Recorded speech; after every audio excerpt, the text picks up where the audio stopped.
Hey guys, what is up? It's Forrest Henson here, your friend in Lake LBJ Real Estate. And this week's video, we're going back to basics with the 7 steps that it takes to sell your house. All right, this is information probably a lot of people are wondering, so let's get into it. The first step is going to be to identify your motivation for selling. It could be for financial reasons, maybe you're relocating for work.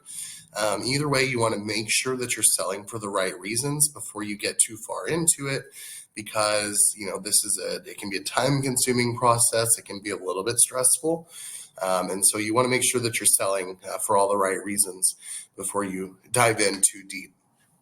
The second step is to figure out which system you're going to use, whether or not you're going to go for sale by owner or whether or not you're going to hire a real estate agent.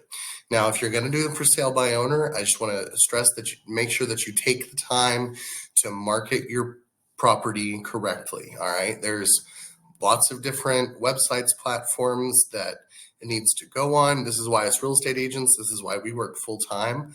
A lot of it is marketing. So if you're doing the for sale by owner route, I would just strongly suggest that you make sure you take the time to market your property correctly. Now, if you're going to hire an agent, first thing you're going to do is ask your friends, family members for recommendations and for referrals. Find a local agent. That's key, local. Find a local agent that you trust or that your friends and family trust.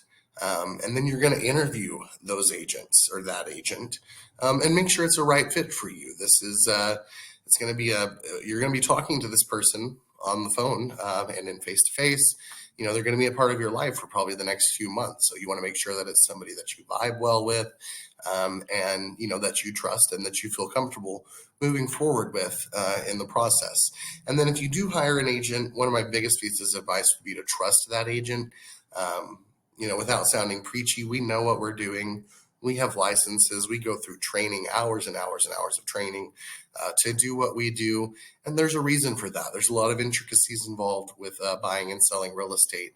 So, trust your agent's advice when they offer that advice. The next step is it's cleanup time. The third step in selling your house is to get it cleaned up and ready to go on the market. What you want to do on the inside is you're going to want to declutter and freshen, put pet items, away as much as you can, family photos, stuff like that. We really want the buyer to envision themselves living in that home. And so decluttering and freshening up the inside as much as possible will really allow that to happen. And then do some yard work, mow the yard, rake, weed eat, trim the shrubs, the weeds, whatever. Curb appeal really matters. And your potential buyers' first impression of your house is going to be that outside for that front yard. So it really makes a difference to have all of that cleaned up and ready to go. Now, once the house is cleaned up, the front yard, the backyard, the inside is all decluttered. Now it's time for some professional photos, and I can't stress this enough.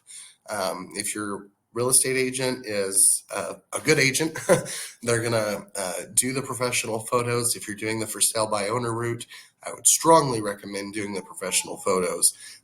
People nowadays, they shop for houses online. Realtor.com, through apps, websites like Zillow, Trulia, and those photos are really a big part of selling your house. So, as fancy as our cell phones are nowadays, as good as those cameras are on those cell phones, they still don't quite measure up to having a professional photographer come in and really make your house look as good as possible. The next step, now that we've done all of this, is to hit the open market. Yay. Now, if you're doing the for sale by owner route, be prepared for that phone to ring. There's going to be buyers calling you, but you're also going to get a lot of calls from realtors. Sorry, I apologize for my fellow colleagues, but that's just a way of operating for a lot of them. It works for a lot of them, but you are going to be getting a lot of calls from realtors. If you've decided I'm not going to do that, I'm not hiring a realtor, you're simply just going to tell them, I've decided not to work with a real estate agent. Please stop calling me. It's that simple.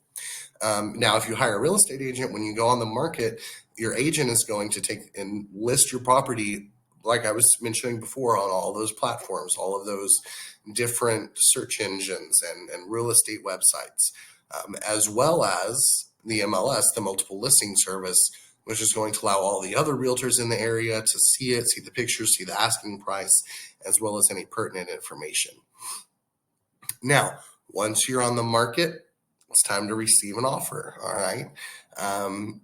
And if once you receive an offer from a buyer, if you're doing the for sale by owner route, I would strongly recommend that you consult with an attorney just to make sure that you understand all of the terms and the agreements that are made in the contract. Now, if you're working with a real estate agent, they should be able to explain all of that to you. Now, keep in mind, real estate agents, we're not allowed to give legal advice, but what we can do too is explain to you what the contract is saying and what those terms actually mean. Now that we've accepted an offer, it's time to move out. A lot of get all of your belongings out, move into your new location, and then sometimes a deep clean is necessary. Sometimes the buyers will request one, sometimes they won't, but that's just kind of one of those negotiable items in the contract. And then after you move out, it's closing day. Now, closing day is the day everybody loves. The buyers get the key to their new house. You sign all the papers and hand over the keys. And the big part is you get your check. Now, from accepting an offer to closing can be 14 to 60 days or more, just depending on all of the pertinence of the contract. Cash deals typically close a little bit quicker, but once you accept that offer, you're looking at about 14 to 60 days typically to get to closing, and that's when you get that paycheck, you sign the papers, and you hand over those keys. I hope you found this information helpful, guys. If you have any questions, I'm always available for you. My email and my website are down in the description below. And I hope you're having a great spring, and I hope you enjoy the rest of your week. Thanks, guys.